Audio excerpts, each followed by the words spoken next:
What's good with y'all, man? It's CTZ. And today we got the highly requested, highly touted, best defensive settings to run in NBA 2K25. This tutorial will not only put you on the best defensive settings to run, but also how to save them. Yes, you heard me. Once you load into an online game, you won't have to take the time to always make these changes before every single game. Besides the first time, of course. But shout out to my supporters, man. In my DeRozan gameplay, I asked y'all to get that video to 200 likes, and y'all went right past that. But I just wish that they would allow for the same thing for offense so we could save our plays and freelances. So Mike, Ronnie, if y'all ever see this, man, please, we don't ask for much. Allow us to save our offensive settings as well. And if y'all want a tutorial on the best way of how to bait your opponent and make the best defensive rotations, get this video to 500 likes and I got y'all. And until then, let's get right into it.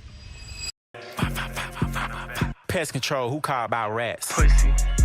Who won't smoke with us? Who won't smoke with us? Who won't smoke with us?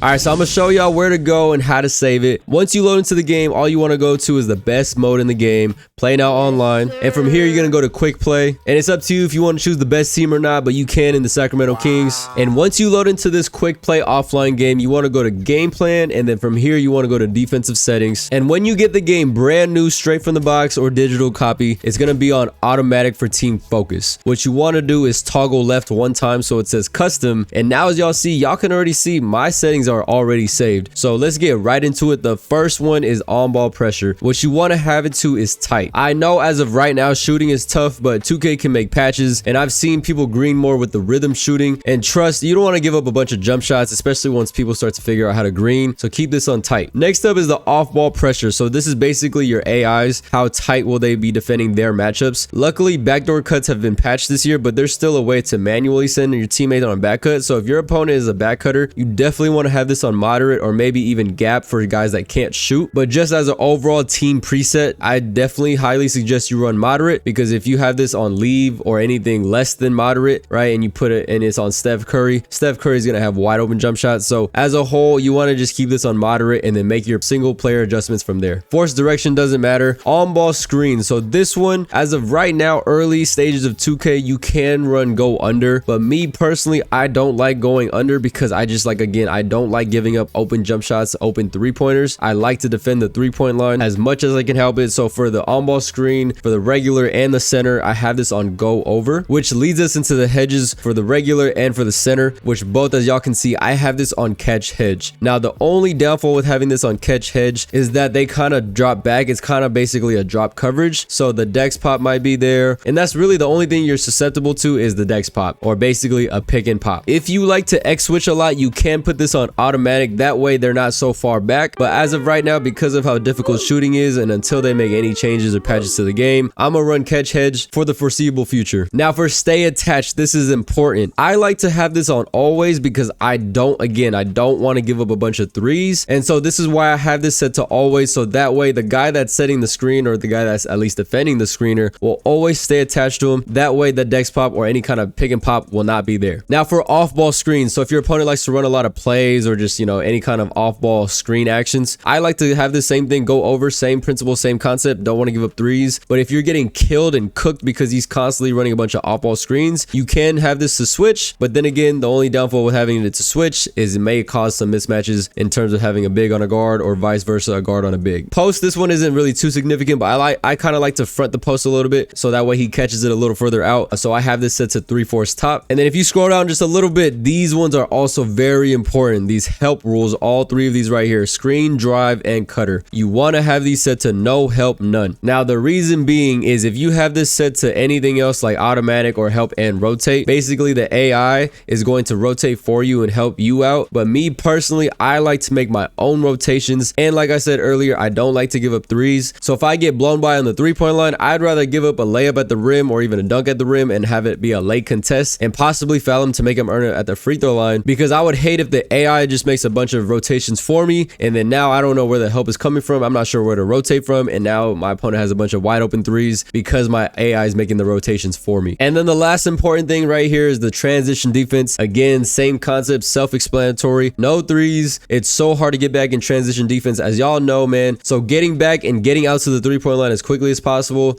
is very, very important. Now going back to the top, obviously these two are very important, as well as all of the help rules: on ball pressure, off ball pressure. So as a preset for just the entire team, I have this set to tight and moderate, as we already went over. And so if we're going up against a team like the Warriors or any just team in general that has players that can't shoot, some non-shooters, typically bigs, I will do this. So for Draymond and Trace Jackson Davis, what I'm going to do is I'm going to set this to gap and also gap right here, and then gap and gap right here. That way I have 2 extra help defenders if needed to help out and rotate. Let's say if Steph Curry beats De'Aaron Fox off the dribble, now I have 2 bodies, not even just one, but 2 bodies that can help into the paint a little bit, or at least be in an easier spot to rotate from. And usually in the first half, what I'm gonna do is, especially with a guy like Draymond, I'm gonna see if my opponent is really like that and can green with him. Until he makes about 3 or 4 greens, or 2 or 3 greens at minimum, I'm gonna keep it on gap and make him shoot and kill me outside with Draymond Green. That's it for the defensive settings. From here, I mean, you can go back and double check, right? Tight, moderate, up, go over, and you can double check. You can go automatic and back to custom. Make sure everything is saved in terms of your offline game. Catch hedge, always 3/4 top, go over, no help, all rules for all of these help rules,